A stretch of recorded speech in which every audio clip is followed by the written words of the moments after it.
વલસાડ જિલ્લામાં મેઘો મહેરબાન બન્યો છે। વિગતો વરસાદને લઈ વલસાડ ખાતેથી મળી રહી છે। વલસાડ જિલ્લામાં વરસાદ વરસી રહ્યો છે, મેઘો મહેરબાન થયો છે અને જિલ્લાના તમામ તાલુકામાં ભારે વરસાદ નોંધાયો છે।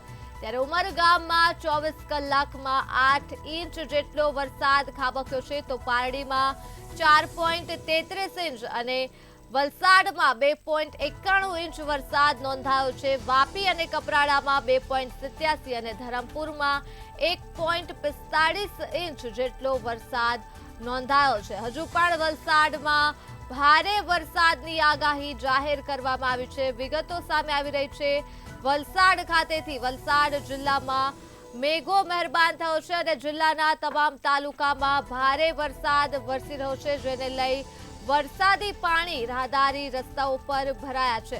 ત્યારે આંકડાકીય માહિતી સામે આવી રહી છે। ઉમરગામમાં 24 કલાકની અંદર 8 ઇંચ જેટલો વરસાદ ખાબક્યો છે, તો પારડીમાં 4.33 અને વલસાડમાં 2.91 ઇંચ, તો ધરમપુરમાં 1.45, વાપી અને કપરાડામાં 2.87 ઇંચ જેટલો વરસાદ વરસી ગયો છે।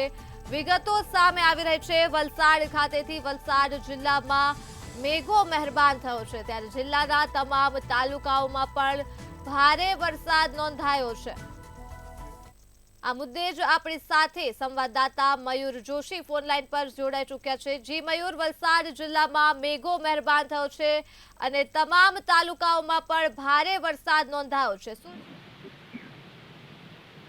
જે ગરમી વલસાડ જિલ્લામાં મેઘો મહેરબાન થયો છે। મુસળધાર વરસાદની વલસાડ જિલ્લામાં શરૂઆત થઈ છે। વલસાડ જિલ્લાના તમામ તાલુકાની અંદર ભારે વરસાદ નોંધાઈ રહ્યો છે। ત્યારે ઉમરગામમાં સૌથી વધારે 24 કલાકમાં વાત કરીએ તો ઉમરગામમાં સૌથી વધારે 8 ઇંચ જેટલો વરસાદ ખાબકી ચૂક્યો છે અને આંકડાકીય જે માહિતીની વાત કરીએ તો વલસાડના તમામ તાલુકામાં ભારે વરસાદ છે। વલસાડની વાત કરીએ તો વલસાડમાં 2.51 ઇંચ જેટલો વરસાદ છે, ધરમપુરમાં 1.45 છે, પારડીમાં 4.33 ઇંચ વરસાદ છે, કપરાડામાં 2.87 ઇંચ વરસાદ છે, ઉમરગામમાં સૌથી વધારે 8.11 ઇંચ વરસાદ છે અને વાપીની વાત કરીએ તો વાપીમાં 2.87 ઇંચ જેટલો વરસાદ 24 કલાકમાં નોંધાયો છે। વધુ વરસાદથી ખેડૂતોમાં તો હાલ ખુશીનો માહોલ જોવા મળી રહ્યો છે, પરંતુ જે લોકોનું જે જીવન છે તે હાલ તો પરેશાનીનો સામનો ભોગવવાનો વારો આવી ચૂક્યો છે અને અસ્તવ્યસ્ત થઈ ચૂક્યો છે। અત્ર સર્વત્ર પાણી દેખાઈ રહ્યું છે। ગરમી।